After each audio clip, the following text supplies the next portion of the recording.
तो हमारे पास भारत के बारे में कुछ दिलचस्प स्रोत आए हैं।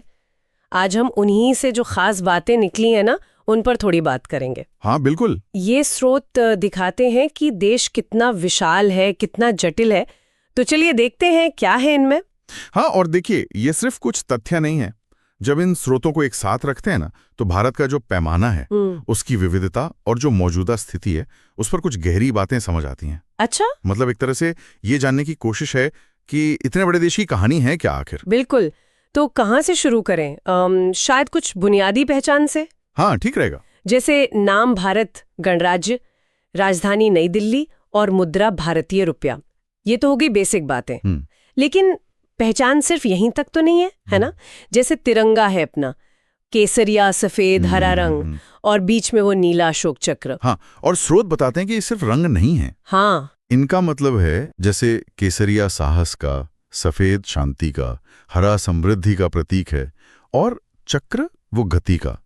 ये देश के जो मूल्य है ना, उनसे जुड़े हैं। सही कहा। और राष्ट्रगान भी तो है, जन गण मन। वो भी तो इसी राष्ट्रीय भावना को, पहचान को दिखाता है। बिल्कुल। ये प्रतीक, ये गान, ये सब याद दिलाते हैं कि एक राष्ट्र के तौर पर हम सब में साझा क्या है। लेकिन एक चीज जो शायद सबसे ज्यादा ध्यान खींचती है, क्या? वो है भारत का आकार, मतलब जनसंख्या के लिहाज से। ओ हाँ, वो आंकड़ा तो मतलब दिमाग घुमा देता है। लगभग 140 करोड़ लोग। हाँ। स्रोत कहते हैं ये दुनिया की सबसे बड़ी आबादी है। क्या स्रोत ये भी बताते हैं कि इतने बड़े होने का मतलब क्या है? सिर्फ एक नंबर से ज्यादा? हाँ, बताते हैं, निश्चित रूप से।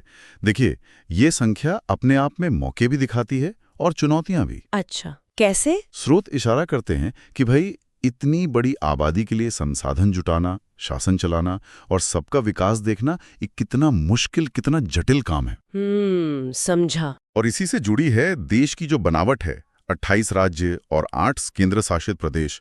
ये भी तो एक तरीका है इस विशालता को संभालने का, है ना? हाँ, ये बात तो है। और इसी विशालता के साथ एक और टैग जुड़ा है, दुनिया का सबसे बड़ा लोकतंत्र। हाँ, ये बहुत अहम बात है। हर नागरिक को वोट देने का हक। सुनने में तो ये सीधा लगता है, पर स्रोतों से जो बात निकल कर आ रही है वो ये कि ये लोकतंत्र काम कर रहा है एक अविश्वसनीय, जबरदस्त विविधता के बीच। बिल्कुल, और यही पॉइंट बहुत जरूरी है। स्रोत इस बात पर बहुत जोर देते हैं कि भारत में धर्म, भाषा, संस्कृति, परंपराएं, खान पान, हर चीज में इतनी ज्यादा विविधता है। सोचिए जरा, संविधान में ही 22 आधिकारिक भाषाएं हैं। हाँ, तो स्रोत हमें सोचने पे मजबूर करते हैं कि भाई, इतनी भिन्नता के साथ ये लोकतांत्रिक ढांचा आखिर चल कैसे रहा है।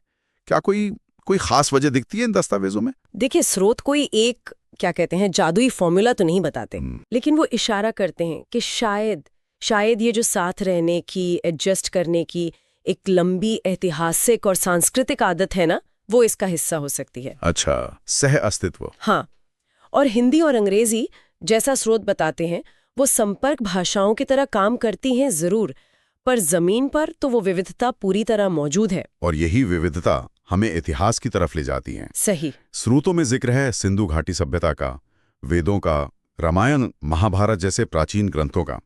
ये सब भारत की जो गहरी जड़ें हैं ना, उनकी तरफ इशारा करते हैं। ये जानना दिलचस्प है कि ये जो पुरानी नींव है, वो आज के भारत पर कैसे असर डालती है। स्रोत इस बारे में कुछ कहते हैं। हाँ। क्योंकि देखिए, एक तरफ तो ये प्राचीन विरासत है, हाँ। तो दूसरी तरफ स्रोत आधुनिक भारत की तस्वीर भी दिखाते हैं। जैसे आईटी सेक्टर में दुनिया भर में नाम है। हाँ बिल्कुल। स्पेस रिसर्च में आत्मनिर्भरता बढ़ रही है, कृषि में, चिकित्सा में तरक्की हो रही है। ये सब पहलू भी तो सामने आते हैं। तो मतलब ऐसा लगता है जैसे स्रोत हमें अतीत और भविष्य के बीच का एक पुल दिखा रहे हों। बिल्कुल सही कहा।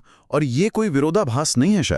शायद यही भारत की पहचान का हिस्सा है, अपनी जड़ों से भी जुड़े रहना और साथ ही भविष्य की ओर तेजी से बढ़ना भी। स्रोतों से तो यही महसूस होता है कि ये देश लगातार बदल रहा है, इवॉल्व हो रहा है। तो अगर हम सार निकाले तो इन स्रोतों के जरिए हमने भारत की एक, कह सकते हैं कि कई परतों वाली तस्वीर देखी। हाँ, विशाल जनसंख्या वाला सबसे बड़ा लोकतंत्र, जो अपनी गहरी विविधता और प्राचीन इतिहास के साथ आधुनिक दुनिया में अपनी जगह बना रहा है। हाँ बिल्कुल। और ये सब जानने के बाद मेरे मन में एक सवाल जरूर उठता है। क्या? जिसका जवाब शायद स्रोतों में सीधे सीधे नहीं है, पर सोचने के लिए एक बिंदु है। वो ये कि भविष्य में भारत अपनी इस विशालता, इस विविधता और अपने लोकतांत्रिक मूल्यों के बीच संतुलन कैसे बनाए रखेगा। ये तो सोचने वाली बात है, खासकर तब जब वो आर्थिक और तकनीकी रूप से इतनी तेजी से आगे बढ़ रहा है। ये संतुलन कैसे विकसित होगा, ये देखना वाकई दिलचस्प